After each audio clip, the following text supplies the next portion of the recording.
A very good morning, students, and welcome to e-learning classes of Business Studies. My dear students, in previous lecture, we have covered the remaining topic of chapter number 3, Business Environment, that is impact of NEP and demonetization. Now, instead of starting new chapter in this lecture, we will just carry forward all the case studies of this chapter. Beta, we know that case study is a very important topic in business studies for board examinations. So, after the completion of chapter, let's have a look on case studies of this chapter. So, in this lecture number 14 of business studies, we'll go through the case studies of this chapter. But I'll explain 5 case studies in this. Remaining you have to do yourself. And don't forget that you have to jot down these case studies in your fair notebook also.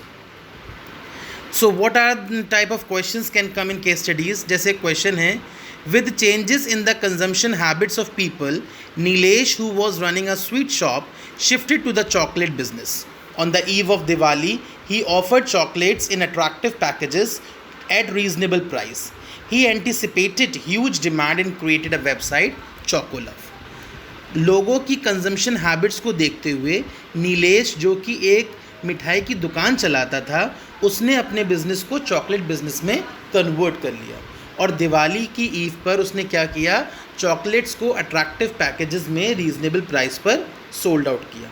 इसकी वजह से huge demand create होने लगी और जब huge demand create होने लगी तो उसने chocolove.com के नाम से एक वेबसाइट बना दी जिस पे वो ऑनलाइन ऑर्डर लेने लगा. He got a lot of orders and earn a huge profit. उसको काफ़ी ऑर्डर्स मिले और प्रॉफिट भी मिला. Identify and explain dimension of business environment discuss in the above case. इस केस में कौन सी बिजनेस एनवायरनमेंट की डायमेंशंस को किया गया है? सी, बहुत सारी डायमेंशंस हैं, लेकिन अबव केस में कौन कौन सी लगी हैं? Social environment and technological environment. Social environment क्यों? क्योंकि लोगों की डिमांड का उसने ध्यान रखा और स्वीट शॉप को चॉकलेट में कन्वर्ट कर दिया. और टेक्निकल क्यों? Because he created the website also for that. आगे बात समझ. इस तरीके से केस स्टडी के बेटा क्वेश्चन आते हैं 1 मार्क में, 3 मार्क में या 4 मार्क में. नेक्स्ट क्वेश्चन है, a recent rate cut in the interest on loan announced by the banks encouraged Amit, a science student of progressive school, to take a loan from State Bank of India to experiment and develop cars to be powerful by fuel produced from garbage. Recent जो rate था, मतलब interest rate कम लग रहा था loans पर, तो अमित एक science student है, उसने स्टेट बैंक ऑफ इंडिया से लोन लिया ताकि वो एक कार को डेवलप कर सके जो फ्यूल प्रोड्यूस करे गार्बेज से. He develop such a car and exhibit in the science fair organised by the directorate of education. उसने साइंस फेयर में उस कार को एग्जिबिट किया. He was awarded the first prize for his invention. उसको इस बात के लिए फर्स्ट प्राइज़ दिया गया. Identify and explain the dimensions of business environment discuss. इसमें कौन से डायमेंशन डिस्कस हो रहे हैं बेटा? एक तो economic environment. Why? Because it will be cheap. उसने इकोनॉमिक पॉलिसी को चेंज करने के लिए कुछ किया. इकोनॉमिक एनवायरनमेंट क्यों? क्योंकि उसने SBI से लोन लिया है, राइट. तो कहीं ना कहीं इकोनॉमिक पॉलिसी इसमें आई. दूसरा technological environment, he turns the car with fuel from the garbage. आगे बात समझ. इसलिए इसमें इकोनॉमिकल और टेक्निकल एनवायरनमेंट लगा है. Question number 3, Essence Electronics Limited was operating its business in Malaysia. Essence Electronic है, वो अपना बिजनेस मलेशिया में ऑपरेट कर रहा था. The company started exporting its products to India when the Prime Minister announced relaxation in import duties on electronic items. Company ने exports करना start किया अपने प्रोडक्ट इंडिया को जब प्राइम मिनिस्टर ने इम्पोर्ट ड्यूटी में रिलैक्सेशन दिया. The company appointed retailers in India who had direct online links with the suppliers. और कंपनी ने कुछ रिटेलर्स को अपॉइंट किया जो सप्लायर्स की लिंक को जान सके. Identify and explain. इसमें कौन कौन से डायमेंशन लग रहे हैं बेटा बिजनेस एनवायरनमेंट के? Number 1, political environment. Y?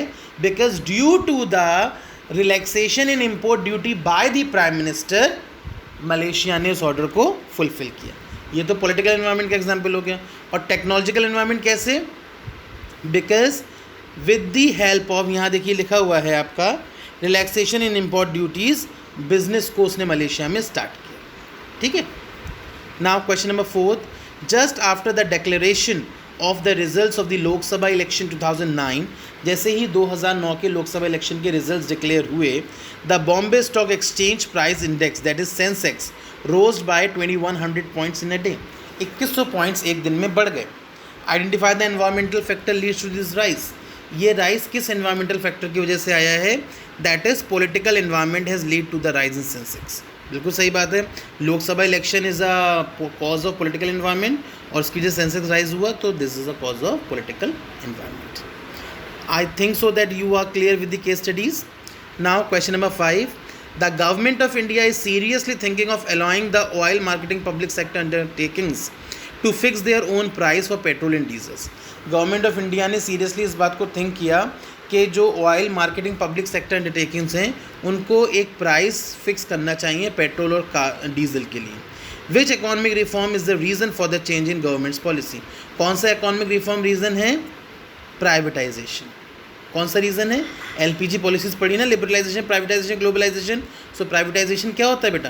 Privatisation means when the things are converted from public sector to private sector. और इसमें देखिए गवर्नमेंट ऑफ इंडिया ने यही किया है कि ऑयल मार्केटिंग पब्लिक सेक्टर को एक फिक्स प्राइस करने के लिए कह दिया. So this is a point of privatisation. Got it? So in this way you can solve your case studies. तो ये 5 केस स्टडीज़ मैंने कराई हैं. कम से कम 5 या 10 केस स्टडीज़ आप लोग बुक से खुद पढ़ेंगे and you will note down these case studies in your notebooks. That's all from this lecture. Thank you.